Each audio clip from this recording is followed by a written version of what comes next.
송파, 마포, 영등포 아파트를 비교해 보도록 하겠습니다.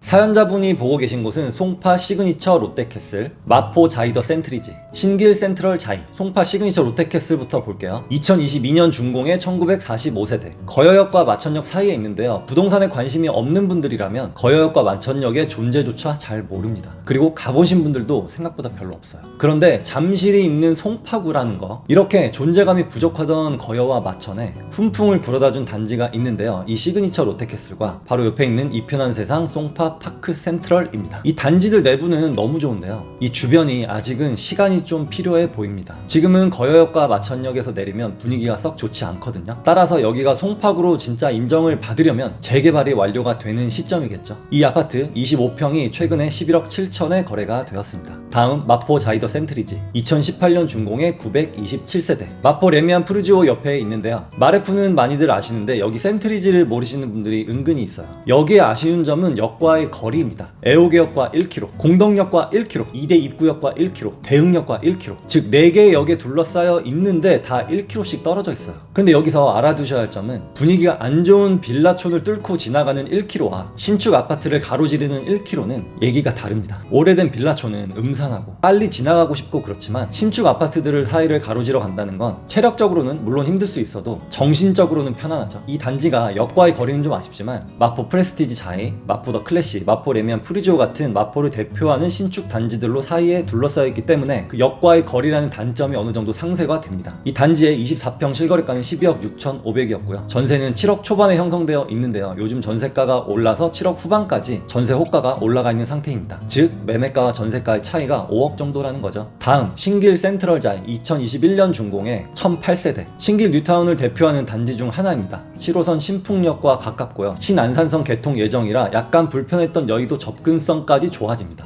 교통이 너무 좋죠. 또 다른 장점은 초중고가 다 붙어있다는 겁니다. 신길 뉴타운의 장점이 뭐냐면 단지 내부는 정말 다 좋아요. 하지만 아쉬운 점은 자녀가 중학교 들어갈 때쯤에 이사를 많이 가는 편입니다. 학군 때문이겠죠. 그리고 바로 옆에 붙어있는 대림동과 영등포의 구도심이 좀 아쉽습니다. 신길 뉴타운 주변에 중국 간판이 점점 많아지고 있는 건 호재는 아닌 것 같습니다. 보통 투자 가치가 좋으면 실거주 만족도도 좋은데 여기는 실거주 만족도는 그렇게 높지는 않아질 것 같고요. 하지만 교통이 워낙 좋다 보니까 투자 가치 비중이 좀 더 높다고 볼 수 있습니다. 어쨌든 시간이 걸리겠지만 이 주변 빌라들이 재개발이 진행되고 있는데요. 여기가 새 아파트로 바뀐다면 동네는 더 좋아지겠죠.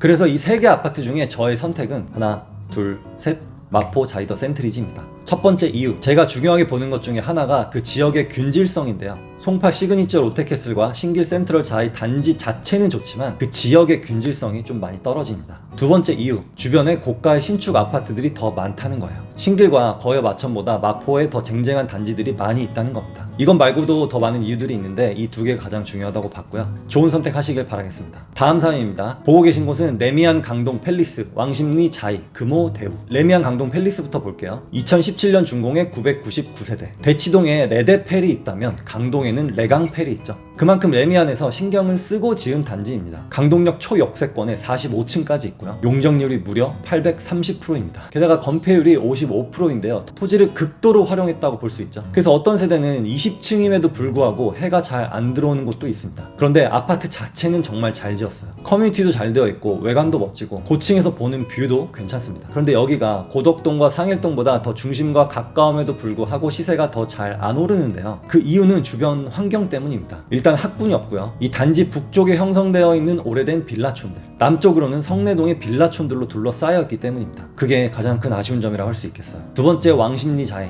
2017년 준공의 713세대. 여기도 아까 마포 자이더 센트리지와 마찬가지로 언덕 위에 걸쳐 있고 횡당역과 상왕십리역 사이에 애매하게 있습니다. 그렇지만 매매가는 초역세권인 횡당 대림이나 횡당 한진보다 더 비싸고 전세가는 1억 5천에서 2억까지 더 비쌉니다. 왜 그럴까요? 바로 신축이기 때문이죠. 요즘 신축이 점점 귀해지는 추세라서 신축의 효과가 과거보다는 더 오래갈 것으로 보입니다. 아무래도 30대 40대가 주요 매수층이기 때문에 신축의 장점을 잘 알고 있거든요. 따라서 여기랑 거리가 조금 있더라도 내가 집안에 있는 시간이 훨씬 더 길기 때문에 같은 지역 내에서는 신축을 택하는 추세입니다. 다음 금호 대우 24평. 2001년 준공의 1181세대. 여기는 단지가 길게 생겼어요. 역과 가까운 동과 먼 동의 시세 차이가 꽤 있습니다. 그래서 단지 내 마을버스까지 다니는데요. 여기에 단점들을 몇 개 볼게요. 옥수동과 금호동 자체가 다 언덕이다 보니까 단지 내에도 언덕이 존재합니다. 신축 아파트 같으면 이런 언덕도 내부는 다 평탄화를 하거든요. 근데 여기는 구축이다 보니까 평탄화를 하지 못했어요. 두 번째 단점은 주변이 좀 휑합니다. 뭐가 없어요. 아무리 구축의 언덕이라도 주변 상권이 알차고 세련되면 그게 어느 정도 만회가 되는데 여기는 그렇지가 않습니다. 세 번째 단점은 20평대가 거의 다 서양이나 동양이에요. 남양은 전부 다 30평대 이상입니다. 그래서 이 세 개 아파트 중에 저의 선택은 왕십리 자이입니다. 첫 번째, 왕십리라는 입지적 가치. 두 번째, 신축. 세 번째, 높은 전세가. 전세가가 높다는 건 실거주 만족도가 높다는 뜻이겠죠. 네 번째, 아파트 단지들이 모여있는 좋은 주거 환경. 이 네 가지 이유 때문입니다. 좋은 선택 하시고요. 도움이 필요하시면 댓글에 사연을 남겨주세요. 감사합니다.